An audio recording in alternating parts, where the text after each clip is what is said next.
Welcome to the Strength and Courage podcast, a podcast focused on helping you lead with strength and courage in every situation you face. The Strength and Courage podcast is hosted by Ben Thomas and Hassan Kibirango. The Strength and Courage podcast is brought to you by our sponsor, Be to the World. Be to the World focuses on bringing fullness of life to the future of every child impacted by war. Stand with the millions of children in countries recovering from war so they can receive a transformative education. Start your journey as a Be to the World ambassador by making a monthly donation at www.betotheworld.org/donate. And now to Ben and Hassan for today's episode.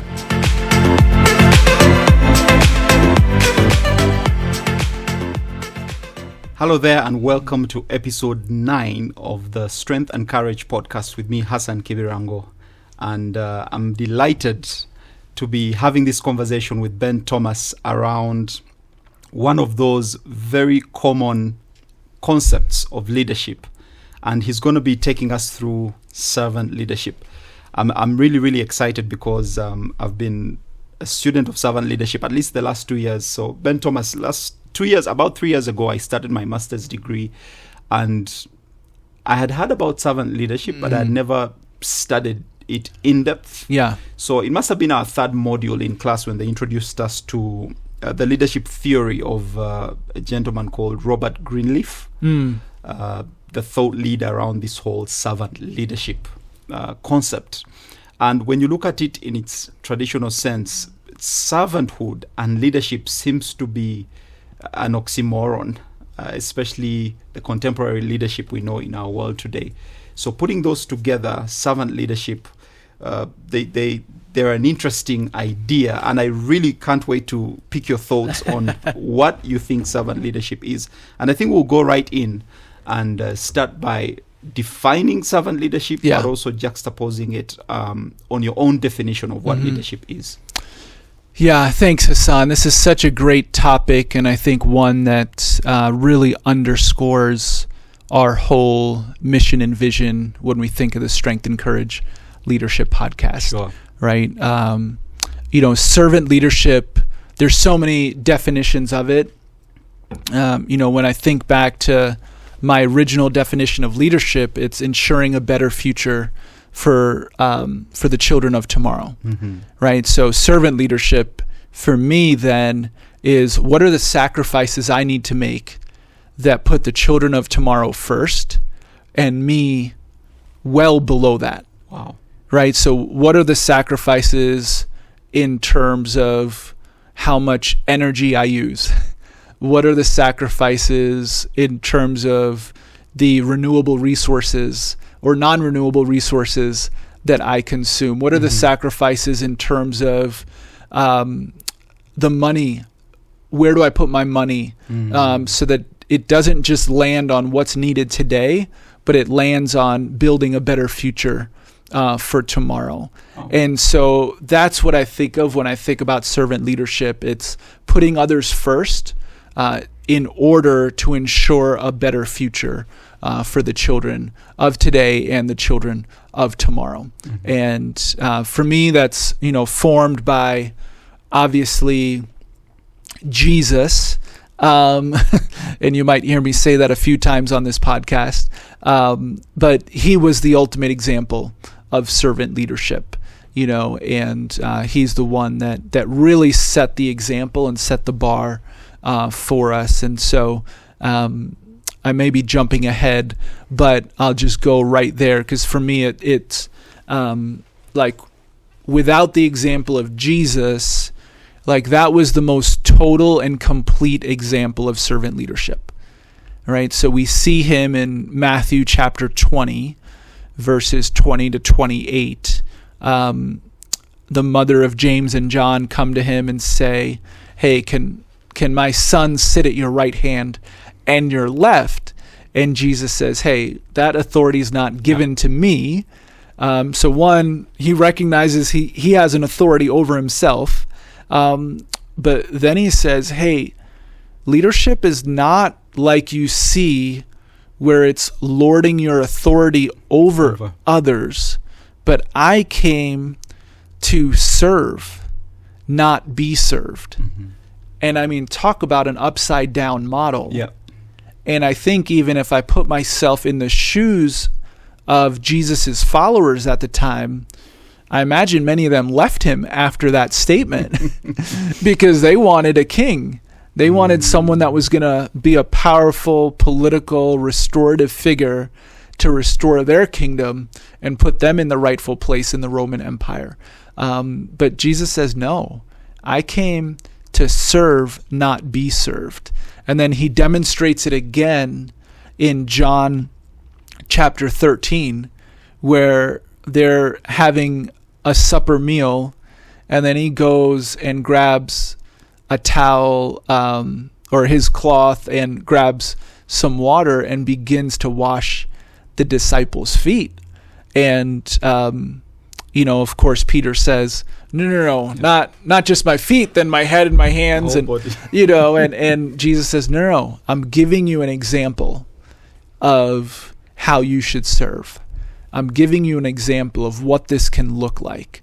And so, going back to our definition of leadership, imagine if Jesus hadn't done that. Right? He made the world better for generations to come by his sacrifice on the cross. But the sacrifice on the cross wasn't outside of his character. You see, even before that sacrifice on the cross, him washing the disciples' feet, him saying, I've come to serve, not be served. And so he just lives that out in the most fullest sense with his sacrifice, with his death on the cross for our sins. So servant leadership is all about putting yourself below others, putting the needs of others, the needs of children and others of today and tomorrow ahead of the needs of yourself right now. Thank you so much. That was quite a broad and comprehensive definition. But I find that therein lies the paradox. Yeah. And indulge me here, Ben, because the traditional sense of leadership, or we think effective leadership comes with what we talked about, control and command, authority, and a sense of being at the fore. And this upside down model that Jesus introduces us to of real leadership, I find it difficult. Yeah. I find it difficult to lead. And why is it hard to implement servant leadership, that model you're talking about, in today's leadership? And do you find it difficult as well? Oh, absolutely. It's difficult because we're human. And as humans, we're completely sinful, right? Like our mind, our heart is all wired to think me first. Me first, me second, me third. And then if I'm somewhat satisfied, maybe for a second, I could think about somebody else. Right? So we're just wired because of our sinful nature to think about me. And you could just look at a child, right? What's one of the first words they learn, right, when they have a toy? No, mine.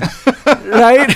And you're like, who taught them that? Exactly. And it's like, innate. It's innate. And maybe I taught them that as their father too, but, in what they see in me. But yeah, it is an uphill climb for us.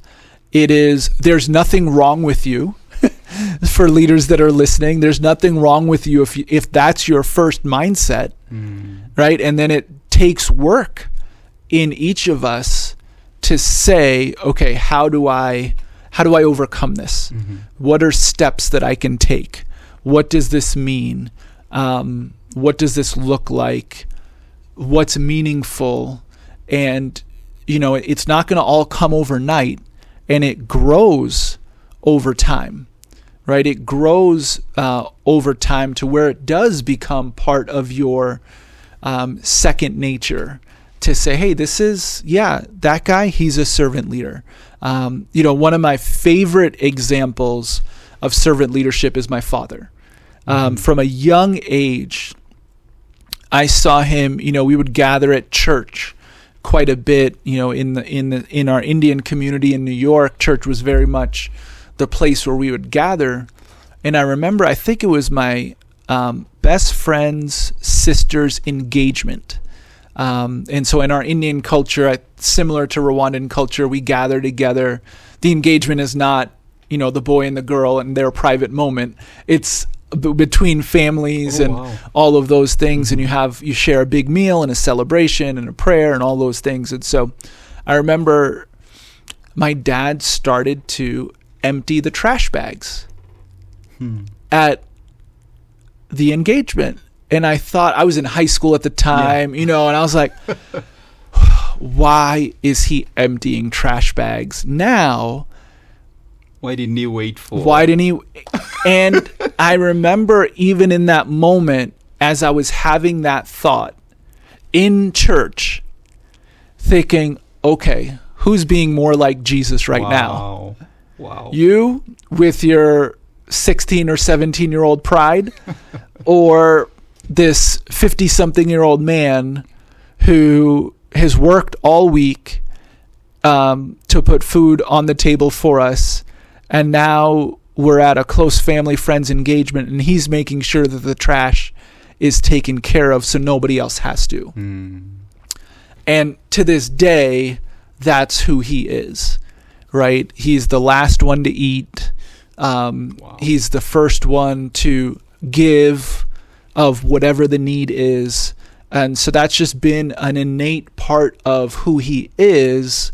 So that's been something I would say since that moment I've been trying to cultivate in my own life, is to say, okay, how, Jesus calls us to serve, not be served. I've had a great example in my father.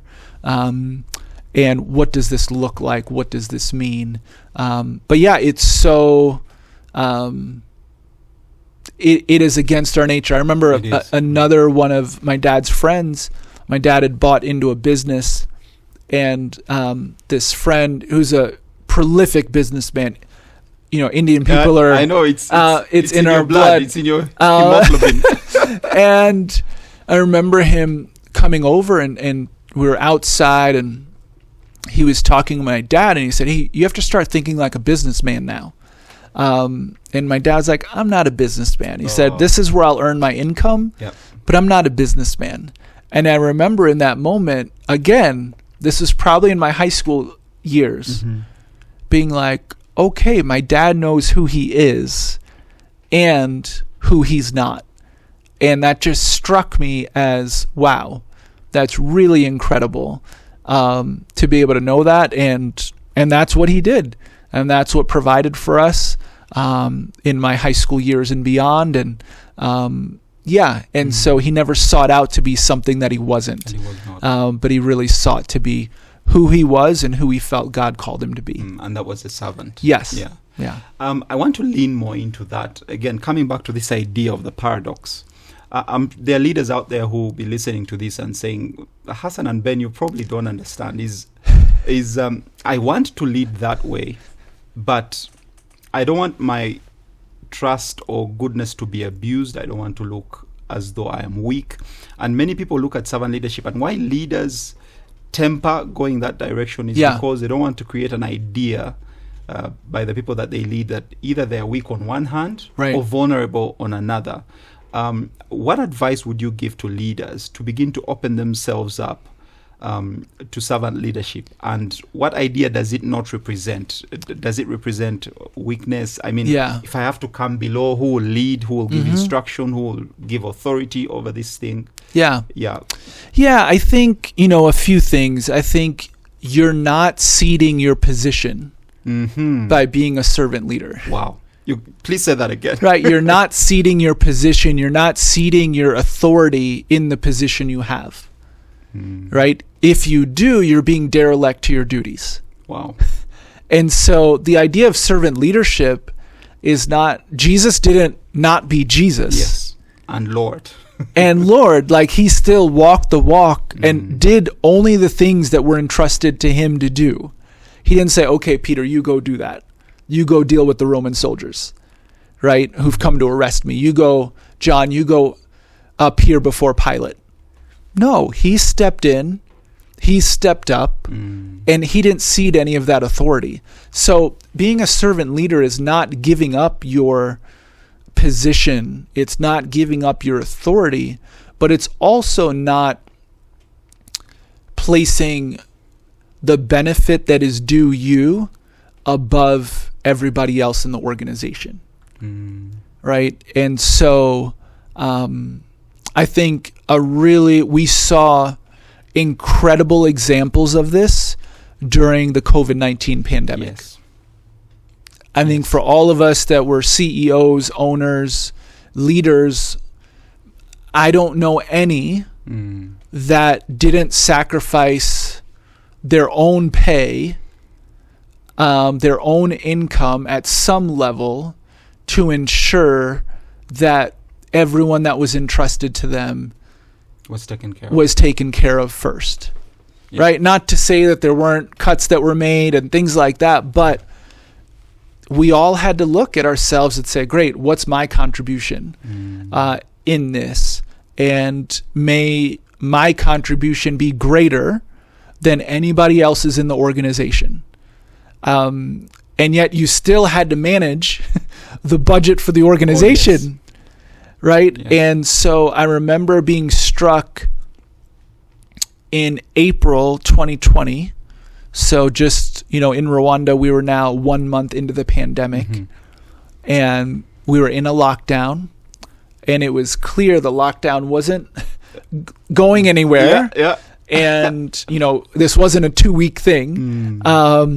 Nor did we think this was going to be a 2-year thing. Sure. We thought not 2 weeks, but certainly not 2 years, right? It's too far out, yeah. And I remember at the cabinet meeting in April, the cabinet made a decision to forego their salaries for the month of April, I believe it was, in order to start a fund to take care of the vulnerable people in Rwanda. And it was only after they did that then they asked all of us to do that as well. Well, servant leadership. On display. Like, tell me, I come from a country in the U.S. where senators and congressmen, are kind of the only ones that have continued to get a pay raise, though their approval ratings are, much below 30%.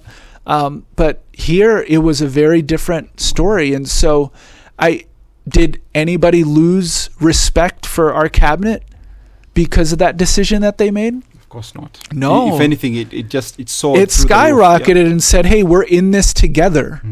Right? So I would say find those moments where, whatever industry you're in, find those moments where you can demonstrate servant leadership. So for Susie and I, that has looked a few different ways. When we first started at Kicks 8 years ago, I said to my assistant at the time, hey, I want everyone to gather at our house on the first Friday of every month. And she said to me, why? What's the agenda? I said, no agenda. I said, Susie and I just want to feed everybody and have them home. Yeah, but no. Why? What's the agenda? What's the catch? And I said, no agenda. Just they could come and they can. Are you going to make a speech? No speeches. I'll say a prayer and that's it. And this was a time Kicks was around 35 employees. And I said they could bring their families as well. And we'll take care of dinner for them on the first Friday. Well, the staff all appreciated it. Wow. The service staff, our cleaners, our security guards, our gardeners, I said, they're invited as well. They could not stop thanking me that they were in our home, sitting around our living room, sharing a meal. It brought us together in a way that I don't think Kicks had been together in that way. Wow. And so did I have to go outside of my position to do that? No. Right? I utilized my position to say, hey, how can I serve in this way? So it can look different. Right? It doesn't have to be you doing the job of a cleaner in the middle of your employment, in the middle of your job. Well, you've got other things that you need to put your hand and your mind to, that would probably be a better use of your time to serve the organization. But that also means that if at some point they need somebody to clean something, you can also do that. Yes. And that's okay. That's okay. And so it's finding that balance of never putting on a show, but really what's natural, what allows you in your role, in your position, to be able to demonstrate that without ceding the authority that you have in the role that you have. And it doesn't, I don't know if this is true, but I would say First Fridays for us has been a mark that Ben and Susie have left at Kicks. Wow. It still happens to this Still day. happens. We've had a break because of COVID. Sure.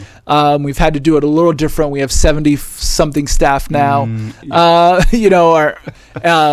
I think we're getting ready next week for our first Fridays since COVID-19. Now that things are where they are, and I think we'll host it at school so that it's not in a home and those sorts of things. But it's people look forward to it, and it's just part of our culture at Kicks. So that's quite an amazing example. What I hear you say, Ben, is that servant leadership is not ceding your position, but it's really a heart's posture of a leader who is willing to go the extra mile to serve others.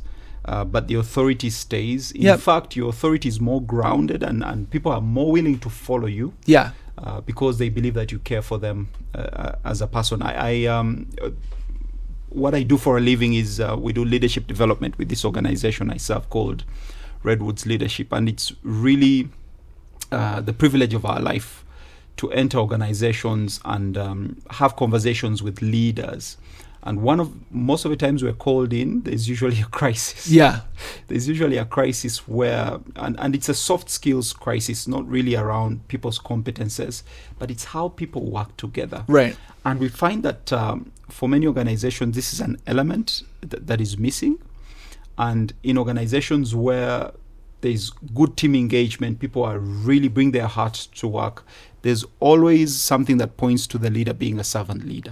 But it's something that just improves the work engagement when the leader postures their heart to serve. So it does work. I can absolutely to that. So maybe Hassan, let me ask you, what's maybe the most impactful servant leadership act that you've experienced from another leader to you? I have so I'll talk about the current lead I work with and under, the team lead of Redwoods Leadership, and they always amaze me because she's not only my leader where I work, but her and her husband are a mentor couple. They mentor my wife and I, and I remember, and I know that I don't have permission to say this, but I remember when we came out of the pandemic, they took us out for lunch, really just trying to catch up and say, Hassan, we know that this was a difficult season, not out of the pandemic. So when we came out of the first lockdown, 6 weeks, they wanted to find out if we were okay, if our marriage was healthy, because many marriages were really struggling. And one of the things that they said, how can we pray for you, is we are believing God for a home. Because for the last 13 years we've been renting, and we've always wanted to own our own home. So there's this house that they had. They were renting it, and there was no one in the house at the moment. They said, you know what, why don't you move into this house? And why don't you considering eventually purchasing this house? But they said, take your time. We know that you need to build resources to be able to pay it off. And 2 months after the lockdown, we moved from a rental situation to now owning our own home eventually. Yeah. Because they made the necessary sacrifice Wow. for us. For us, that floored us. Wow. And you know this Yeah, couple. that's right. They're one of the most generous people that I know. But we will never forget that for as long as we live. Absolutely. That people would make way to an asset that they own and give it up. Yeah. Really at a very, very low cost. Yeah. Because they could have sold it at a profit. Absolutely. And also saying we're willing to wait for as long as you can make payment. Yeah. So for us, it's happened recently, a year ago, and it's one of the greatest act of servant leadership that stayed with me. Maybe another one that I remember is when I was still running the business a couple of years ago. One morning, it rained heavily, and then it flooded our floors in the office. And I got there early, so I got a mop and started mopping. And so my team members walk in, and they find me with a mop, and they couldn't have it. Yeah. I said, no, chef. Chef means boss. Yeah. In French. He says, no, you cannot do this. I said, guys, it's okay. This place needs to be cleaned. I came in fast. Let me do the cleaning, and they were very uncomfortable. Yeah. Because for them, that wasn't my role. Right. Yep. Yeah, but that struck a chord with them. They were like, you know what, our leader is he's okay. He can do a menial job. It doesn't reduce him. That's right. So for me, those two are two examples that live with me to this day. Absolutely. Yeah. Leaders that are listening, I would say it is okay to make your staff uncomfortable by demonstrating servant leadership. Yes. Because when they see you do it, then it gives everyone in the organization license to do it as well. That's really great. Yeah. So as we draw to a close, I want to ask you this. It's more like a 2-in-1 question. How, in your view, does servant leadership relate to strength and courage? Yeah. And also, what does servant leadership mean for today's children and the leaders of tomorrow? I know you're very passionate about those two. Yeah. When I think about strength and courage, I can't imagine strength and leadership happening outside of being strong and courageous, right? Because we've said our natural inclination is not to be a servant leader, right? And so we're intentionally choosing something that's hard. We're choosing something that goes beyond our own strength to be able to step into that. So I'd say for me, they go hand in hand. It's often in acts of servant leadership, you need to be courageous in what that looks like and what that means. You have to be willing to be looked at and almost mocked or ridiculed in a sense, or for someone to say, hey, why are you doing that? Yeah. You shouldn't be doing that. And the strength to be like, no, yes, I should. That's okay for me to do. And so I think it goes hand in hand with that. And then I think we're at such a stage, and I know we think, our line of history is really only goes back to when we were born. Right? But we weren't the first generation to deal with a global pandemic. Yeah. And we're certainly not going to be the last. True. And there's choices we've made in the last 100 years that have a negative impact on the future of children today. And so I think for us to often be able to say, yes, someone asked me this series of questions, or they made this statement last week during the Praxis Fellowship. They said, if you want something to be around for 10 years, it's a different set of questions you ask compared to if you want something to be around for at least 100 years. Wow. And so we often think about today and tomorrow, but what does it look like when we begin to think about 3 generations beyond us? What does it begin to look like when we think generationally, not just in my own family?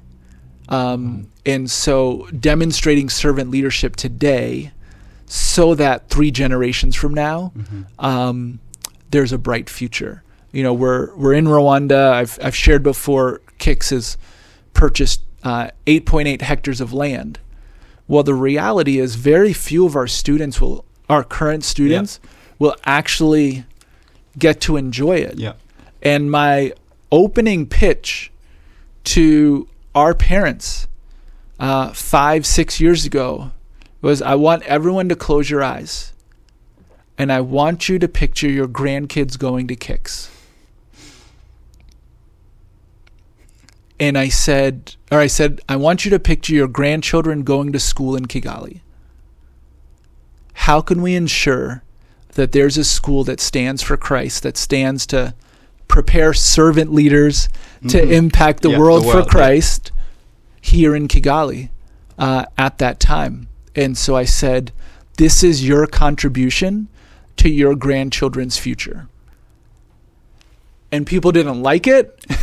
But they couldn't argue with the sentiment. Exactly. Because they all knew that it was, people didn't like it, but they couldn't argue with the sentiment because they understood what we were doing. Like, we weren't building a school just for us, but we were building a school that would last for generations to come. Wow. And in a country like Rwanda, where we don't have many things that are more than 27 years old because the 94 genocide against the Tutsi. To be a part of that at this stage, as part of the rebuilding and the future building of the country, was a vision that our parents were willing to stand with. And I still get a lot of pushback and feedback on that, but I've held the line. I've held the line on that because I've needed to be strong and courageous to ensure this future for the children 2, 3, 4, 5 generations from now. So to me, they all go hand in hand. You can't have servant leadership without strength and courage. And servant leadership, I think in its highest form, thinks about those that have less, those that don't have the voice. And children in our society typically don't have that voice. And so, how do we serve them with our choices today? Wow. Thank you. Thank you so much, Ben, for the amazing insights on servant leadership. And we really, really encourage you leaders out there to lead with strength and courage, but then also to lead as servant leaders. That was episode 9. And thank you so much for sticking with us and for following us on our different platforms. If you have any questions, please feel free to share on one of our platforms that will be shared at the closing of this podcast. Have a good one. We hope you enjoyed today's episode. Thanks for joining us today on the Strength and Courage podcast. Please share this episode with your friends and tag us on social media. Ben and Hassan are active across Twitter, Instagram, Facebook, and LinkedIn. You could follow Ben on Twitter and Instagram at Dr. Ben P. Thomas. You could follow Hassan on Twitter at Kibirango. Send us your questions via Twitter and we'll get back to you. Thanks to our sponsors at Be to the World. Visit www.betotheworld.org/donate to become a Be to the World ambassador today. Until next time, lead with strength and courage, because at least one person in this world needs you too.